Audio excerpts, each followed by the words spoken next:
there's something that I noticed in Dragon Ball Super episode 121, and it's been getting brought up a lot lately in the show. If you remember this scene,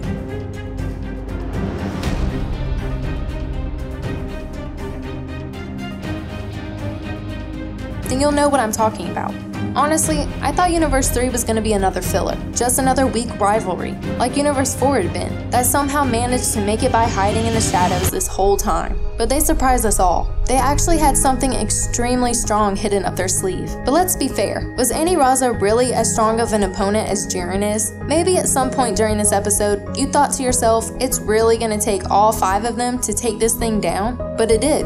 Aniraza was way stronger than expected. In fact, I was actually disappointed an enemy this strong didn't last for more episodes than just one. But here's the thing. While being ridiculously strong is a clear similarity between Aniraza and Jiren, what's also true is that both of these monsters are examples of a much bigger idea that involves teamwork. So what's so important about that? What does teamwork have to do with anything? They've been trying to tell us throughout the entire series that teamwork is the only way to win. This is an important key to how the Tournament of Power will end. But this idea of working together really became important to Dragon Ball Super right before the Universe 7 fighters left Earth for the world of Void.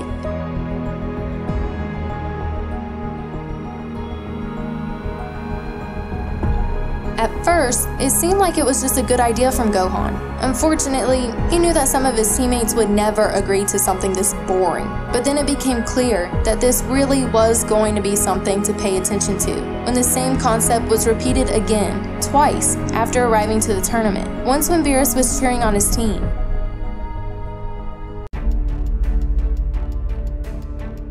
And then, they reminded you about it another time here.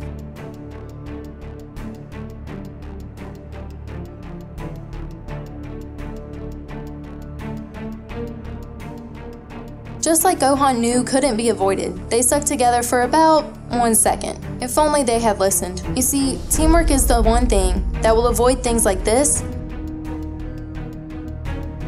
from happening ever again. Obviously, Goku was all for one-on-one battle at the start of the tournament, but after he found himself as the underdog, he started to get the picture. He was going to be forced to rely on others. Teamwork is what got Goku out of trouble when he was all out of energy after eliminating Kefla.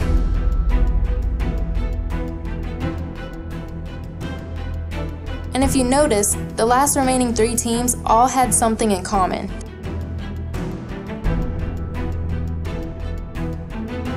They've all been using the same tactic to be the last ones left on the Omni King stage, teamwork. And if all 3 of these teams are the last ones to survive, then they are clearly the strongest of the universes in the Tournament of Power. So obviously, that's the biggest key to success. And while seeing that teamwork is the only way to win is a cool idea, that's not what you really need to see here. The bigger picture to this is that this concept was used in Dragon Ball Super episode 121 to foreshadow something huge, to show us the future. They wanted to show us the key to the end of the Tournament of Power arc. To show you the importance of the thing I noticed about this episode, let's break down Dragon Ball Super episode 121 into 2 parts. And after seeing both of these parts, you'll be able to see how the teamwork in this episode actually was foreshadowing the ending of the Tournament of Power. Part number 1. Just look at the way Aniraza was introduced.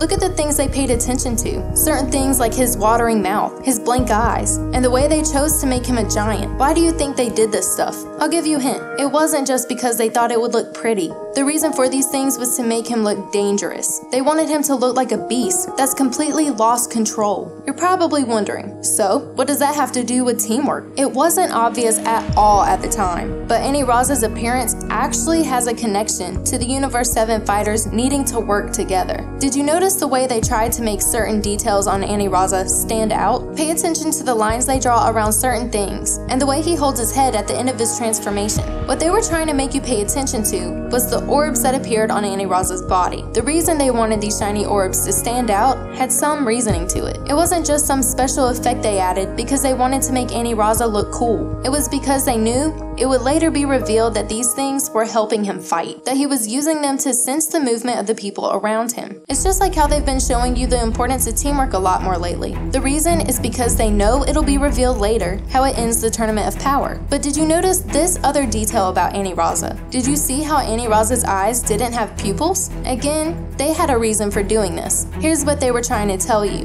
Aniraza not having any pupils was a way to 1. Make him look out of control, similar to the moment Goku's instincts had to take over in order to save his life, and 2. Make him look blind. But why would they want to do something like that for? What purpose would it have? The reason it was important for him to look blind was so it would make it clear that he wasn't using his eyes to fight. He was using his sense of movement with the orbs, like we said earlier. They were foreshadowing this by making us pay extra attention to them when Aniraza first appeared. It might seem like this one specific detail has nothing to do with teamwork, but actually, it does. But to understand how it does, something else that happened in this episode needs to be explained first. And that brings us to part number 2. Even though the Dragon Ball Super creators were already showing us that Aniraza's strength came from using his sense of energy and not his sight to fight with, the characters obviously didn't know this right away, but they learned it pretty quickly.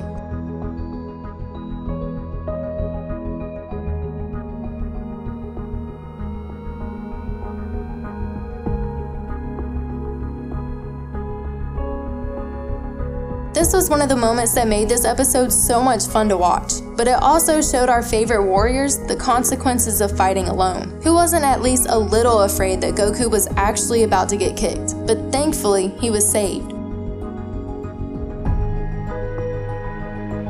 And of course, it would be Frieza. Remember, Frieza said he needs Goku to keep working for him, but that's a topic for a different video. Having Frieza join in on the fight was one of the best parts of this episode. This was the moment when the remaining Universe 7 fighters realized that they needed all of their fighters in this battle if they wanted to have a chance. They needed teamwork, much like they will at the end of the Tournament of Power arc. That's why they kept bringing teamwork back up now that the time of the tournament has a little under 10 minutes left. For example, they brought it back up again when Android 17 was thrown off the stage.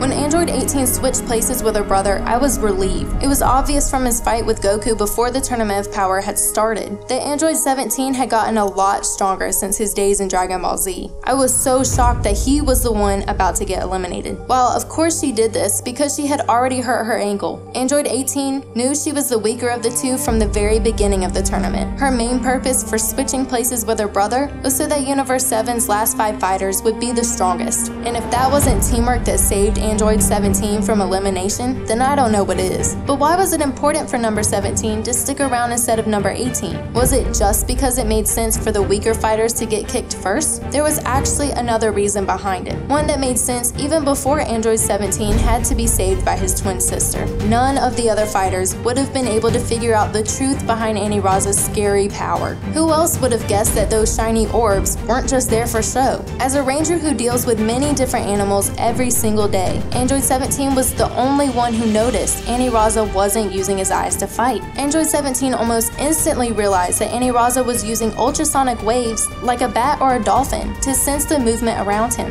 Now, remember what I said earlier about Aniraza's eyes? Let's go back to part number 1. It might seem like Aniraza being made to look blind with his blank eyes has nothing to do with teamwork, but here's how it does. Think about who actually defeated Aniraza. This was another reason why it was so important for 17 to stay in this fight instead of 18 to help the others. Yes, technically it was all 5 of the Universe 7 fighters who eliminated Aniraza, but without this,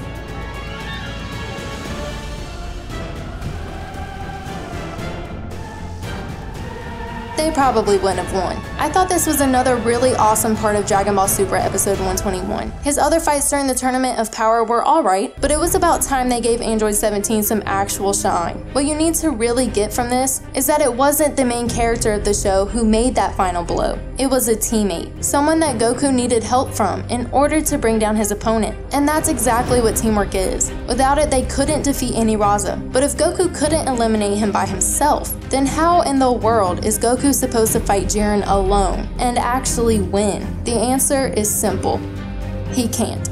I know. You're probably thinking she's just overthinking things. We've all seen a picture with Goku's shirt off once he gets his completed form, but it's never been stated that Goku would be able to beat Jiren with that form alone. And the overall theme of the Tournament of Power has been the same since Goku was still recruiting the Universe 7 team members. When the fight between Goku and Krillin was stopped by number 18, Goku admitted that he didn't really understand the meaning behind the Tournament of Power before that moment, but watching them plan to work as a team showed him that he had something important to learn. The reason they brought up teamwork long ago and are doing it more and more as the time of the tournament runs out, is because they are foreshadowing that the final battle will not only be Goku versus Jiren. The final fight just might be Jiren versus